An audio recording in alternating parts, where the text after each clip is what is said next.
നമസ്കാരം. രാഹുൽ ഗാന്ധിയുടെ ലോക്സഭാ പ്രസംഗത്തിന് പിന്നാലെ അഗ്നിവീർ പദ്ധതി വലിയ രാഷ്ട്രീയ ഏറ്റുമുട്ടലിന് കാരണമാവുകയാണ്. ഈ അഗ്നിവീറുകളെ 4 വർഷം കഴിഞ്ഞാൽ, അവരുടെ സേവനം കഴിഞ്ഞാൽ യൂസ് ആൻഡ് ത്രോ ആയിട്ട് മാത്രമാണ് സർക്കാർ കാണുന്നത് എന്നുള്ള രാഹുൽ ഗാന്ധിയുടെ പരാമർശം വലിയ വിവാദമാവുകയും അന്ന് സഭയിൽ വെച്ച് തന്നെ രാജ്നാഥ് സിംഗ് അതിനെ എതിർത്തുകൊണ്ട് രംഗത്ത് വരികയും വസ്തുതാവിരുദ്ധ പരാമർശമാണ് രാഹുൽ ഗാന്ധി നടത്തുന്നത്, സഭാരേഖകളിൽ നിന്ന് അത് നീക്കണമെന്ന് അദ്ദേഹം ആവശ്യപ്പെടുകയും 1 കോടിയോളം രൂപ ഈ ആനുകൂല്യം എന്നുള്ള നിലക്ക് ഇങ്ങനെ ഈ സർവീസിലിരിക്കാൻ മരിക്കുന്ന അഗ്നിവീറുകൾക്ക് ലഭിക്കുന്നുണ്ട് എന്നുള്ള ഒരു പ്രസ്താവന അന്ന് തന്നെ രാജ്നാഥ് സിംഗ് നടത്തുകയും ചെയ്തിരുന്നു. പിന്നീട് രാഹുൽ ഗാന്ധി ഒരു വീഡിയോ പുറത്തിറക്കുന്നു. അങ്ങനെയല്ല, തെറ്റായ കാര്യമാണ് രാജ്നാഥ് സിംഗ് സഭയിൽ പറഞ്ഞിരിക്കുന്നത്. അങ്ങനെ മരിച്ച അഗ്നിവീറുകൾക്ക് ഈ 1 കോടി രൂപ നഷ്ടപരിഹാരം എവിടെയും ആർക്കും ലഭിച്ചിട്ടില്ല എന്നുള്ളൊരു കാര്യം രാഹുൽ ഗാന്ധി പിന്നീട് പറയും. ഇന്നിപ്പോൾ സൈന്യത്തിൻ്റെ ഒരു പ്രതികരണം വന്നിരിക്കുന്നു. ആർമി പറഞ്ഞിരിക്കുന്നത് അങ്ങനെയല്ല. ഏറ്റവും ഒടുവിലായി മരിച്ച ഒരു അഗ്നിവീറിന് 1 കോടിയോളം രൂപ, 98 ലക്ഷം രൂപ അദ്ദേഹത്തിന് നൽകിയിട്ടുണ്ട്. അതിൻ്റെ കണക്കുകളൊക്കെ നിരത്തിക്കൊണ്ടാണ് സൈന്യം അക്കാര്യത്തിൽ ഒരു മറുപടിയും പ്രതികരണവും നൽകിയിരിക്കുന്നത്. അപ്പോൾ അഗ്നിവീർ പദ്ധതി വലിയ രാഷ്ട്രീയ ഏറ്റുമുട്ടലിന് കാരണമാകുമ്പോൾ അഗ്നിവീർ ആർക്കാണ് പൊള്ളുന്നത് ഈ സമയം എന്നുള്ള വിഷയമാണ് നമ്മൾ ആദ്യം സംസാരിക്കുന്നത്. നിഷാദ്, അഗ്നിവീറിൻ്റെ വിഷയത്തിൽ രാഹുൽ ഗാന്ധിക്ക് തെറ്റുപറ്റിയതോ ഇക്കാര്യത്തിൽ വലിയ പ്രതിരോധത്തിലായ, നേരത്തെ തന്നെ വലിയ വിമർശനങ്ങൾ പ്രതിരോധത്തിലായ BJPയും സർക്കാരും ഏത് നിലയ്ക്ക് പിടിച്ചു നിൽക്കാനുള്ള ശ്രമമാണ് ഇപ്പോൾ നടത്തുന്നത്?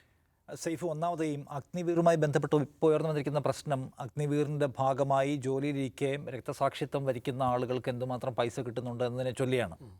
സത്യത്തിൽ അഗ്നിവീറുമായി ബന്ധപ്പെട്ട് അത് ഉണ്ടാക്കിയ സമയത്ത് ഉണ്ടായ വിവാദവും ആത്യന്തികമായി ഇപ്പോഴും നിലനിൽക്കുന്ന പ്രശ്നവും വേറെ തന്നെയാണ്. അതായത് അഗ്നിവീർ എന്നൊരു സംവിധാനം സൈന്യത്തിനകത്ത് എന്തിനുണ്ടാക്കി എന്നത്, അത് ഈ രാജ്യത്തിൻ്റെ സുരക്ഷയ്ക്ക് എന്തുമാത്രം ഗുണപരമായ പങ്കാളിത്തം വഹിക്കുന്നു എന്നത് വിശദീകരിക്കാൻ സർക്കാരിന് പറ്റിയിട്ടില്ല എന്നുള്ള ആ പ്രോജക്റ്റിൻ്റെ അടിസ്ഥാനപരമായ മൗലികമായ പ്രശ്നം. ആ പ്രശ്നമാണ് തുടക്കം മുതൽ തന്നെ പ്രതിപക്ഷം ഉയർത്തുന്നത്. ഇപ്പോഴും ഞാൻ ഇപ്പോൾ അല്പസമയം മുമ്പ് ഒരു വിരമിച്ച സൈനികനുമായി സംസാരിക്കുകയാണ്. അദ്ദേഹം പറയുന്നത്, അതായത് നോർമൽ സർവീസിലുള്ള ആളുകൾ മരിച്ചാൽ കിട്ടുന്ന അത്രയും പൈസ അഗ്നിവീറിന് കിട്ടുന്നില്ല. ശരിയാണ്, വീരമൃത്യു വരിക്കുന്ന ഒരാൾക്ക് 1 കോടിയോളം രൂപ, 92 ലക്ഷം രൂപ ഇപ്പോൾ കൈമാറി കഴിഞ്ഞാണ് സൈന്യം പറയുന്നത്. അതിൽ കൂടുതൽ പണം നോർമൽ സർവീസിലുള്ള ആൾക്ക് കിട്ടുമെന്നാണ് ഇവർ വിശദീകരിക്കുന്നത്. പക്ഷേ ബേസിക് പ്രശ്നം അവിടെ അല്ലെന്ന് ഞാൻ പറയുന്നത്. അഗ്നിവീർ എന്തിനാണ് ഉണ്ടാക്കിയിട്ടുള്ളത്? അഗ്നിവീറിനെ കുറിച്ച് സർക്കാർ ആരോടെങ്കിലും ചർച്ച നടത്തിയിട്ടാണ് ഉണ്ടാക്കിയത്? പാർലമെൻറ്റിൽ അത് ചർച്ച ചെയ്തിട്ടില്ല. പാർലമെൻറ്റ് സുരക്ഷാ പ്രതിരോധകാര്യ കമ്മിറ്റികളിൽ എവിടെയെങ്കിലും ചർച്ച ചെയ്തിട്ടില്ല. സർക്കാർ ഒരു ദിവസം ഒരു തീരുമാനം പ്രഖ്യാപിക്കുകയാണ്. അന്ന് വന്നിട്ടുള്ള മീഡിയ റിപ്പോർട്ട്സിനെ എടുത്ത് വായിച്ചു നോക്കണം. അതായത് ഇത് ഉണ്ടാക്കാൻ സർക്കാർ തീരുമാനിക്കുമ്പോൾ സൈന്യത്തിന് അകത്ത് എൻ്റെ സീനിയർ ഓഫീഷ്യൽസിനൊക്കെ വല്ലാത്ത ഞെട്ടലാണ് ഉണ്ടായിരുന്നത്. നോട്ട് നിരോധനം നടപ്പിലാക്കുമ്പോൾ RBI അറിഞ്ഞില്ല, ധനമന്ത്രാലയത്തിലെ പ്രധാനപ്പെട്ട ആളുകൾ അറിഞ്ഞില്ല എന്നതുപോലെ അഗ്നിവീർ പദ്ധതിയുമായിട്ട് ഗവൺമെൻറ് വരുമ്പോൾ സൈന്യത്തിന് പൂർണ്ണമായത് കൺവിൻസിങ് ആയിരുന്നില്ല എന്ന പ്രശ്നം അവിടെ നിൽക്കുകയാണ്. ശരി, ഗവൺമെൻറ് അങ്ങനെ ഒരു പോളിസി മാറ്റേണ്ട പ്രശ്നമാണെങ്കിൽ നമുക്ക് 5000 പേരുള്ള ഒരു സേനയെ ആദ്യം ഉണ്ടാക്കാം, എന്നിട്ടൊരു പൈലറ്റ് പ്രോജക്റ്റായിട്ട് നമുക്കത് വർക്ക് ചെയ്ത് നോക്കാം, അത് പ്രവർത്തിക്കുന്നുണ്ടോ എന്ന് നോക്കാം, എന്നിട്ട് മുന്നോട്ട് പോകുന്നതായിരുന്നു. ഗവൺമെൻറ് ചെയ്തില്ല. ഗവൺമെൻറ് ആദ്യം തന്നെ എന്ത് ചെയ്തു? അതുമായിട്ട് മുന്നോട്ട് ഇറങ്ങുകയാണ്. അപ്പോൾ പാർലമെൻറ്റിലടക്കം പ്രതിഷേധം ഉണ്ടാവുകയും ആളുകൾ വിമർശനം ഉന്നയിക്കുകയും ചെയ്യുമ്പോൾ സർക്കാരിൻ്റെ മറുപടി, ഞങ്ങൾ എല്ലാ ഭാഗങ്ങളും പരിശോധിച്ച് 2 വർഷം ഹോംവർക്ക് ചെയ്തിട്ടാണ് അഗ്നിവീർ പദ്ധതി ഉണ്ടാക്കിയതെന്നാണ്. അഗ്നിവീർ അങ്ങോട്ട് ഇംപ്ലിമെൻറ്റ് ചെയ്തപ്പോൾ തന്നെ വലിയ പ്രൊട്ടസ്റ്റ് രാജ്യത്തെമ്പാടും ഉണ്ടായി. അപ്പം തന്നെ സർക്കാർ 1-2 മാറ്റങ്ങൾ കൊണ്ടുവന്നു. അതിൻ്റെ പ്രായപരിധിയിലടക്കം വളരെ പെട്ടെന്ന് മാറ്റം പ്രഖ്യാപിച്ചു. അപ്പോൾ 2 വർഷം ഹോംവർക്ക് ചെയ്തുണ്ടാക്കിയ ഒരു പരിപാടി പെട്ടെന്നൊരു എതിർപ്പുണ്ടായപ്പോൾ തന്നെ അതിൻ്റെ പ്രായഘടനയിൽ മാറ്റം വരുത്തിയാൽ എന്ത് പിന്നെ ഹോംവർക്ക് നടത്തുന്നതിലർത്ഥം? എന്ത് ഇമ്പാക്ട് സ്റ്റഡി അതിനെക്കുറിച്ച് നടത്തുന്നതാണ് അതെന്ന് മനസ്സിലാക്കേണ്ടത്. ഈ പ്രോജക്റ്റ് എടുത്ത് നോക്കണം. സേഫ് 4 വർഷത്തേക്കുള്ള കരാറാണ്. അതിൽ 3.5 വർഷം സർവീസ്, 6 മാസം ട്രെയിനിങ്. സാധാരണ സൈന്യത്തിൻ്റെ സർവീസ് ട്രെയിനിങ് എത്ര മാസമാണ്? 1 വർഷമാണ്. 1 വർഷത്തിന് പകരം 6 മാസം ആയുധങ്ങളൊക്കെ ഉപയോഗിക്കേണ്ട, അങ്ങനെ വളരെ പ്രധാനപ്പെട്ട സ്വഭാവത്തിലുള്ള ഒരു സർവീസ് മേഖലയിൽ അതിൻ്റെ ട്രെയിനിങ് കാലാവധി 6 മാസമായിട്ട് ചുരുക്കുകയാണ്. ഇപ്പോൾ ഇന്ത്യയെ പോലും രാജ്യം പാകിസ്ഥാൻ്റെ ഭാഗത്തുനിന്ന് ത്രെട്ടുള്ള, ചൈനയുടെ ഭാഗത്തുനിന്ന് ത്രെട്ടുള്ള ഒരു സുരക്ഷാ പ്രശ്നമുള്ള ഒരു രാജ്യത്തെ അതിൻ്റെ സുരക്ഷാ ചുമതല നിർവഹിക്കുന്ന ഉദ്യോഗസ്ഥരുടെ അവരുടെ പ്രവർത്തനത്തെയും അവരുടെ ട്രെയിനിങ്ങിനെയും സർക്കാർ സില്ലിയാക്കുകയാണ്. എന്നിട്ട് ആ 3.5 വർഷം സർവീസ് നിങ്ങൾ പൂർത്തിയാക്കുന്നു. 4 വർഷം കഴിയുമ്പോൾ അതിൽ നിന്ന് 25% ആളുകളെ, 25% ആളുകളെ മാത്രം അബ്സോർബ് ചെയ്യും, ബാക്കിയുള്ളവരെ ഒഴിവാക്കും. എന്ന് വെച്ചാൽ ഈ 75% ആൾക്കാർ പുറത്തു പോകും. അപ്പോൾ അതിൻ്റെ പ്രശ്നം വെച്ചാൽ അത് ഒന്നുകിൽ അതിനകത്ത് എങ്ങനെയും കയറിപ്പറ്റാൻ നിൽക്കാനുള്ള മനുഷ്യന്മാരുടെ തത്രപ്പാടും ആധിയും എന്തുമാത്രം ബെറ്റർ പെർഫോമൻസ് തരുമെന്നാണ് നമ്മൾ വിചാരിക്കേണ്ടത്. ഈ പിന്നിട്ട് പുറത്തിറങ്ങി പോകുന്ന ആളുകൾ എന്ത് ചെയ്യുന്നുള്ള ചോദ്യത്തിന് അവരെ വൻകിട കമ്പനികളിൽ ഇപ്പോൾ സെക്യൂരിറ്റി ജോലിക്കടക്കം അവരെ അബ്സോർബ് ചെയ്യുന്നതായിരുന്നു. അന്ന് അദാനിയുടെ കമ്പനിയൊക്കെ പറഞ്ഞു ഞങ്ങൾ എടുക്കുമെന്ന്. എവിടെ പോയി? ഇപ്പോൾ പോയ ആൾക്കാരൊക്കെ ആരെടുത്തു? അല്ലെ തന്നെ നിങ്ങൾ ക്വാളിഫൈഡ് അല്ലാതെ പുറത്ത് വന്നിട്ടുള്ള ആളുകളെ ഏത് കമ്പനിയാണ് കൊള്ളാവുന്ന പോസ്റ്റിലേക്ക് നിയമിക്കുക? സൈന്യം നിങ്ങളെ 4 വർഷം നോക്കിയിട്ട് നിങ്ങൾ കൊള്ളാത്തതുകൊണ്ട് നിങ്ങളെ ഒഴിവാക്കിയതല്ലെന്ന് പറഞ്ഞ ആളുകൾ എവിടെ പോകും? അവർക്ക് തൊഴിൽപരമായ സുരക്ഷ എവിടെയാണ്? ഒന്ന് ആലോചിച്ച് നോക്കുക. അതായത് ഒരു 4 വർഷം ഒരു സർക്കാർ സർവീസിൽ ജോലി ചെയ്ത് നമ്മൾ ക്വാളിഫൈഡ് എല്ലാം വരും, നമ്മൾ പുറത്തേക്ക് ഇറങ്ങി വന്ന ട്രെയിൻഡായ ഇച്ഛാഭംഗമുള്ള നിരാശയുള്ള എന്താ പറയുക അവരുടെ പെൻഷനും ആനുകൂല്യങ്ങളും ശമ്പളങ്ങളും എല്ലാം നിന്നുപോയ ഒരു കൂട്ടം യുവാക്കൾ നമ്മുടെ സാമൂഹ്യ രാഷ്ട്രീയ പരിസ്ഥിതിക്കകത്ത് ഉണ്ടാക്കാൻ പോകുന്ന ആഘാതം എന്ത് വലുതായിരിക്കും? കൂട്ടം ആൾക്കാർ ഓരോ വർഷം ഇറങ്ങി വരികയാണ്. നിരാശരായ മനുഷ്യർ 4 വർഷം മാത്രം സർവീസ് കിട്ടിയാൽ അവർക്ക് പ്രോപ്പറായ പെൻഷനുണ്ടോ? ഇല്ല. അവർക്ക് എത്ര രൂപ കിട്ടും? 12 ലക്ഷം രൂപ കിട്ടും. മരിച്ചുപോയ ആൾക്ക് 92 ലക്ഷം കൊടുത്തു. പക്ഷേ എല്ലാം അങ്ങനെ അല്ലല്ലോ. ഇതിൽ നിന്ന് ഇറങ്ങി വരുന്ന മഹാഭൂരിപക്ഷം മനുഷ്യർക്കും 12 ലക്ഷം രൂപ 13 ലക്ഷം രൂപ കൊടുത്ത് അവരെ സെറ്റിൽ ചെയ്യാണ്. അവരുടെ പെൻഷനുമില്ല, ആനുകൂല്യം ഒന്നുമില്ല. അപ്പോൾ അവരുണ്ടാക്കുന്ന ഒരു സാമൂഹികമായ ഭാരം വേറെയാണ്. ഈ പ്രശ്നങ്ങളൊക്കെ അവിടെ നിലനിൽക്കുന്നു. ഇവർ ഈ 6 മാസത്തെ ട്രെയിനിങ് കൊണ്ട് മാത്രം ഇത്രയും പ്രൊഫഷണലായിട്ടുള്ള ഒരു ജോലിക്കകത്ത് അവരെങ്ങനെയാണ് പെർഫോം ചെയ്യുക? അവർക്ക് 4 വർഷം കഴിഞ്ഞ് ഞങ്ങൾ ഇറങ്ങിപ്പോവേണ്ടവരാണല്ലോ. അവരുടെ അർപ്പണബോധത്തെ അത് ബാധിക്കും. സൈന്യത്തിൻ്റെ ഒരു പ്രധാനപ്പെട്ട കൺസേൺ അതാണ്. 4 വർഷം കഴിയുമ്പോൾ എന്തായാലും നമ്മളെ ഒഴിവാക്കും. അപ്പം അവരുടെ കമ്മിറ്റ്മെൻറ്റിനെ അത് ബാധിക്കാൻ പോവുകയാണ്. അല്ലെങ്കിൽ 4 വർഷം കഴിഞ്ഞ് എനിക്ക് തുടരാൻ പറ്റുമോ അതോ ഞാൻ പുറത്താകുമോ എന്ന ഒരുതരം ടെൻഷനും ആധിയും അവരുടെ പ്രവർത്തനത്തെ ബാധിക്കും. ഇത്തരം ഒരു സ്റ്റഡിയും നടത്താതെയാണ് ഒരു വളരെ അർപ്പണബോധം എന്ന സംഗതിയാണ് ഇതിൻ്റെ ബേസിക്. ആർമിക്കകത്ത് നിൽക്കുക എന്ന് പറഞ്ഞാൽ രാജ്യത്തോടുള്ള കൂറ്, ചെയ്യുന്ന ജോലിയോടുള്ള കൂറ് എന്നീ സംഗതികൾ പ്രധാനമാണ്. അങ്ങനെയുള്ള മനുഷ്യരെ ഒരുതരം ആധിയുടെ തീച്ചൂളിലേക്ക് എടുത്തിട്ട് പാതി ട്രെയിനിങ് കൊടുത്ത് പണിയെടുക്കാൻ പറയുകയാണ്. എന്തിനാണിത് ഉണ്ടാക്കിയതെന്ന ചോദ്യത്തിന് ആൻസറില്ല. പിന്നെ വേറൊരു സംഗതി നമ്മൾ ഇതിനു മുമ്പ് ഇവിടെ പറഞ്ഞിട്ടുള്ളതാണ്. ഒരു കൂട്ടം ആളുകളെ ആർമി ട്രെയിൻ ചെയ്ത് അതിൽ 75% ആളുകൾ സമൂഹത്തിലേക്ക് ട്രെയിൻഡായി ഇറങ്ങി വരിക. ആരാ ഇറങ്ങി വരുന്നത്? യുവാക്കളായ മനുഷ്യർ. ആ ട്രെയിൻഡായി ഇറങ്ങി വരുന്ന ആളുകളെ അവർക്ക് വേറെ എവിടെയും ജോലി കിട്ടാതാവുകയും ഒരു അസ്ഥിരതയിലും അവരെ ആരാ കൈകാര്യം ചെയ്യാൻ പോകുന്നത് എന്ന പ്രശ്നമുണ്ടല്ലോ. അവരെ ആരൊക്കെ യൂട്ടിലൈസ് ചെയ്യാൻ പോകുന്നുള്ള പ്രശ്നമുണ്ടല്ലോ. ഓക്കെ 1. 2 നേരത്തെ പ്രതിപക്ഷം ഉന്നയിച്ചിട്ടുള്ള RSS പ്രോജക്റ്റ് എന്ന വിമർശനമാണ്. അത് ട്രെയിൻഡ് ആയിട്ടുള്ള ഒരു യൂത്തിനെ ഉണ്ടാക്കുക എന്ന് പറയുന്ന RSS പ്രോജക്റ്റിന് വേണ്ടിയിട്ടാണ് എല്ലാ വിമർശനങ്ങളെയും വകഞ്ഞു മാറ്റി ഇതിപ്പോൾ ഇങ്ങനെ വിചിത്രമായി നടപ്പിലാക്കുന്നത്. ലോകത്ത് എവിടെയില്ല. ലോകത്ത് പലയിടത്തും ഉണ്ട്. ഇപ്പോൾ റഷ്യയിലൊക്കെ ഉള്ള കൂലിപ്പട്ടാളം ഉണ്ടല്ലോ, ഇവിടുന്ന് പോയവരെ അടക്കം ഉപയോഗിക്കുന്നുണ്ട്. നമുക്കതില്ല എന്ന അഭിമാനമുള്ളവരാണ് നമ്മൾ. പിന്നെ വേറൊരു പ്രധാനപ്പെട്ട വിമർശനത്തുള്ളത് ആളുകളെ എടുക്കുമ്പോൾ അവസാനം എന്താ പറയുന്നത് അബ്സോർബ് ചെയ്യാൻ തീരുമാനിക്കുന്ന ആളുകളുണ്ടല്ലോ. ആരെ അബ്സോർബ് ചെയ്യാം എന്ന് തീരുമാനിക്കുന്നതിൻ്റെ പ്രശ്നമുണ്ട്. അവരെങ്ങനെയാണ് അവരുടെ ഏത് മെത്തേഡ് ഉപയോഗിച്ചിട്ടാണ് എടുക്കുക? അതിനകത്ത് താല്പര്യങ്ങൾ പ്രവർത്തിക്കാനുള്ള സാധ്യതയില്ലേ? അത് വിശാലമായ രാഷ്ട്രീയമായ താല്പര്യമാണ് പ്രവർത്തിക്കുമോ എന്നീ ക്വസ്റ്റ്യൻസ് അതിനകത്തുണ്ട്. അപ്പോൾ അഗ്നിവീർ പദ്ധതി എന്ന് പറയുന്ന സംഗതി തന്നെ ബേസിക് അതിൻ്റെ സ്ട്രക്ചർ എടുത്ത് നോക്കിയാൽ എന്തിനുണ്ടാക്കി എന്നതിൽ ഇപ്പോഴും നമുക്ക് പൂർണ്ണമായും മനസ്സിലാവാത്ത കൺവിൻസിങ് ആവാത്ത ഒരു പ്രോജക്റ്റാണ് ആ പ്രോജക്റ്റ്. അതിനകത്ത് പോയി ജോലി ചെയ്യുന്ന മനുഷ്യർക്ക് 4 വർഷം കഴിഞ്ഞാൽ ഇറങ്ങിപ്പോരുന്ന ആനുകൂല്യങ്ങളൊന്നും ഇല്ലാതെയാണ്. അത് മനസ്സിലാക്കണമെങ്കിൽ ഉത്തർപ്രദേശിലടക്കം സർക്കാരും വിവിധ നോർത്ത് സംസ്ഥാനങ്ങളിൽ ഈ ഗവൺമെൻറ്റുണ്ടായ തിരിച്ചടി എന്താണെന്ന് പരിശോധിച്ചാൽ അത് മനസ്സിലാവും. അഗ്നിവീറിനെതിരെ ഉണ്ടായിട്ടുള്ള വമ്പൻ പ്രൊട്ടസ്റ്റ് നമ്മൾ കണ്ടാണ്. കാരണം അതൊരു തൊഴിലായി സ്വപ്നം കാണുന്ന ഒരുപാട് മനുഷ്യരുള്ള നാടാണ് ഇന്ത്യ, പ്രത്യേകിച്ച് നോർത്ത് ഇന്ത്യ. അവിടെ ഈ ട്രെയിനിങ് സൈന്യത്തിലേക്ക് പോകാനുള്ള ട്രെയിനിങ് കൊടുക്കുന്ന വമ്പൻ ഇൻസ്റ്റിറ്റ്യൂട്ട് നെറ്റ്വർക്കുകളൊക്കെ ഉണ്ട്.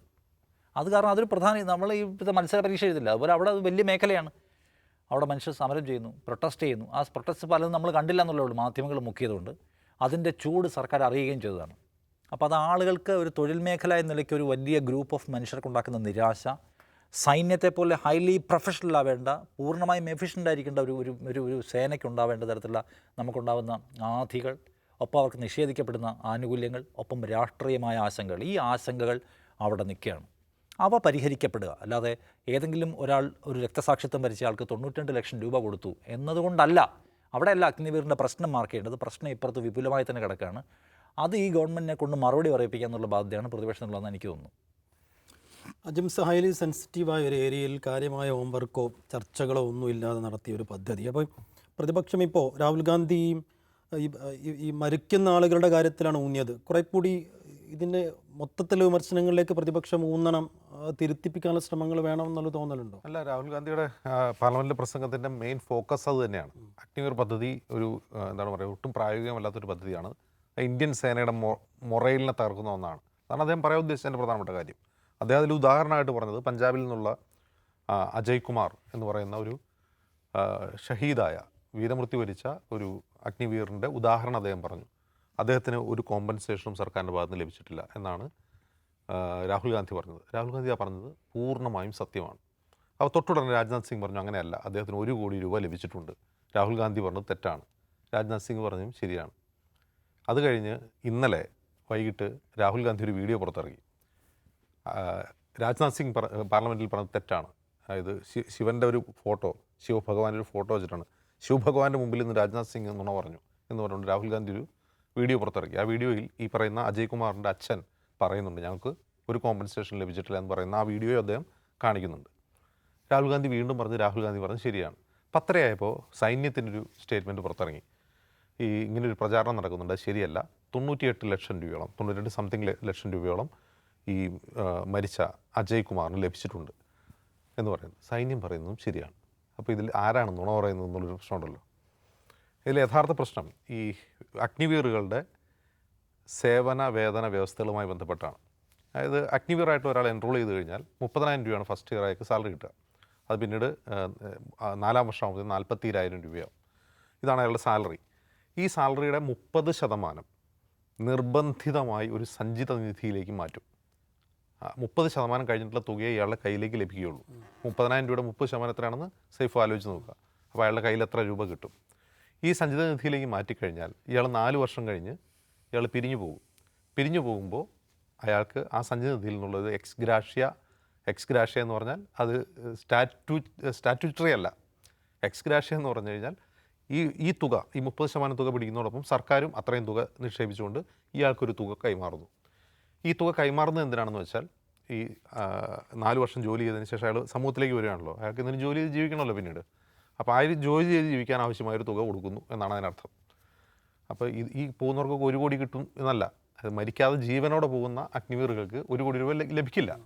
അപ്പോൾ അയാൾക്ക് കിട്ടുക ഈ 30%, അയാളുടെ ശമ്പളത്തിന് 30% നിർബന്ധിതമായി സഞ്ചിത നിധിയിലേക്ക് മാറ്റിയതിന് ശേഷം അത്രയും തുക സർക്കാർ കൂടി നിക്ഷേപിച്ച് അയാൾക്കൊരു തുക കൊടുക്കുകയാണ്. അയാൾ എന്തെങ്കിലും തൊഴിൽ, അതായത് എന്ത് തൊഴിൽ ചെയ്യും എന്ന് ചോദിച്ചു കഴിഞ്ഞാൽ അമിത്ഷാ മുമ്പ് പറഞ്ഞിട്ടുണ്ട്, പക്കോട ഉണ്ടാക്കാം, അല്ലെങ്കിൽ വേറെ എന്തെങ്കിലും പണിക്ക് പോകാം, എന്ത് ജോലിയും ചെയ്യാം, സെക്യൂരിറ്റി ആവാം, എന്ത് ജോലിയും ചെയ്യാം. അങ്ങനെയാണ് സർക്കാരിൻ്റെ ഒരു രീതി. ഓക്കെ, ഇങ്ങനെ നിൽക്കുന്ന ഒരാൾ ഇടയ്ക്ക് വെച്ച് അയാൾ ഇത് അവസാനിപ്പിക്കുകയാണെന്നിരിക്കട്ടെ, അഗ്നിവീർ ഡിസ്കണ്ടിന്യൂ ചെയ്യുകയാണ്. അപ്പോൾ അയാൾക്ക് എന്താ ലഭിക്കുക? അയാളുടെ കയ്യിൽ നിന്ന് പിടിച്ചെടുത്ത തുകയും ശമ്പളത്തിൽ നിന്ന് പിടിച്ച തുക മാത്രം അതിൻ്റെ പലിശയും അയാൾക്ക് കിട്ടും. സർക്കാർ ഇട്ട കാശ് കിട്ടില്ല. ഇനി ഈ 4 വർഷത്തെ പരിശീലനത്തിനിടയിൽ ഇയാൾക്ക് അപകടം പറ്റുകയോ ഡിസേബിൾഡ് ആവുകയോ അംഗവൈകല്യം സംഭവിക്കുകയോ ഒക്കെ ചെയ്യുക, അപകടത്തിൽ മരിക്കുകയാണ്. ഇപ്പോൾ അതൊരു തർക്കമുണ്ട്. അതിൻ്റെ ഒരു തർക്കത്തിൻ്റെ കാരണം എന്ന് വെച്ചാൽ ഇപ്പോൾ ഈ അജയ് കുമാർ എന്ന് പറഞ്ഞ അഗ്നിവീർ മരിച്ചതിന് തൊട്ട് മുമ്പ് അമൃത്പാൽ സിംഗ് എന്ന് പറയുന്ന മറ്റൊരു അഗ്നിവീർ മരിച്ചു. അത് വലിയ വിവാദമായിരുന്നു. മരിച്ചപ്പോൾ ഒരു പ്രൈവറ്റ് ആംബുലൻസിൽ ഇദ്ദേഹത്തിൻ്റെ ബോഡി കൊണ്ടുവരുന്നു, ഒരു ഗാർഡ് ഓഫ് ഓണർ പോലില്ലാതെ അദ്ദേഹത്തിൻ്റെ മൃതദേഹം സംസ്കരിക്കുന്നു. അത് വലിയ വിവാദമായി. അതാണ് അഗ്നിവീറുകളുടെ അവസ്ഥ ഇതാണ്.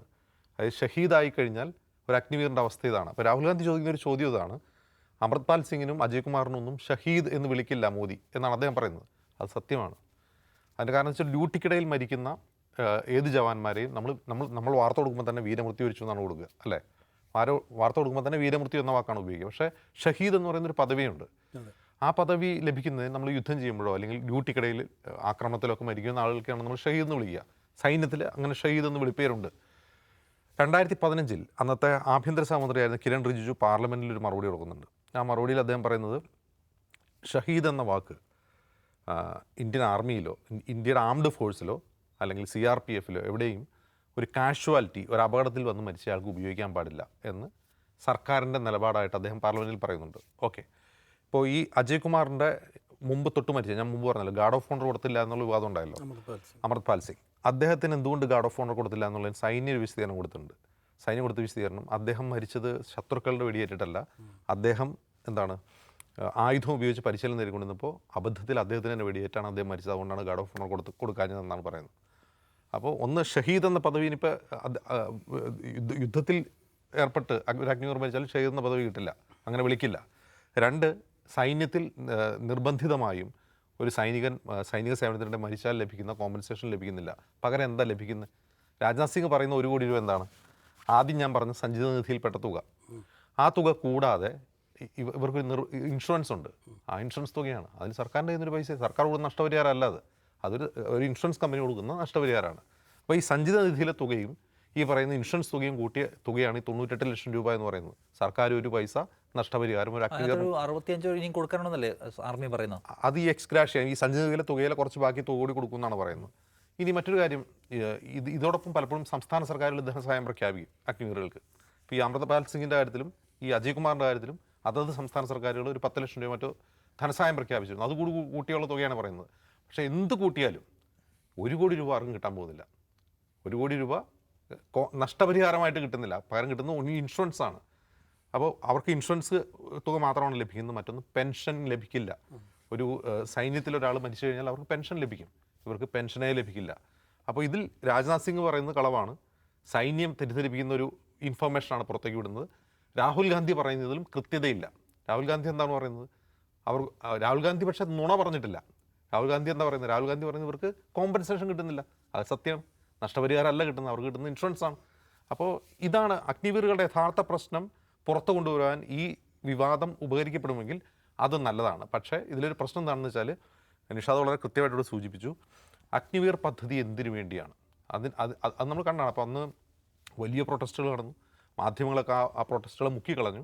പക്ഷേ മുക്കിക്കളഞ്ഞാലും അത് വെളിച്ചത്ത് വരാൻ വേണ്ടി എന്ത് ചെയ്തു? അഗ്നിവീറുകൾ സമരം ചെയ്ത അഗ്നിവീറുകൾ ട്രെയിൻ കത്തിച്ചു. ആ വെളിച്ചത്തിലെങ്കിലും ആളുകൾ കാണട്ടെന്ന് വിചാരിച്ചിട്ട്. നമ്മൾ വിചാരിച്ചു ട്രെയിൻ കത്തിച്ച ആളുകളുടെയൊക്കെ വീട് ബുൾഡോസർ ഉപയോഗിച്ച് യൂപ്പിൽ തകർക്കുമെന്ന് വിചാരിച്ചു. ഒന്നും ഉണ്ടായില്ല. സർക്കാർ മുട്ടുമടക്കി ചെറിയ ഒത്തുതീർപ്പിനൊക്കെ തയ്യാറായി എന്നുള്ളത് ശരിയാണ്.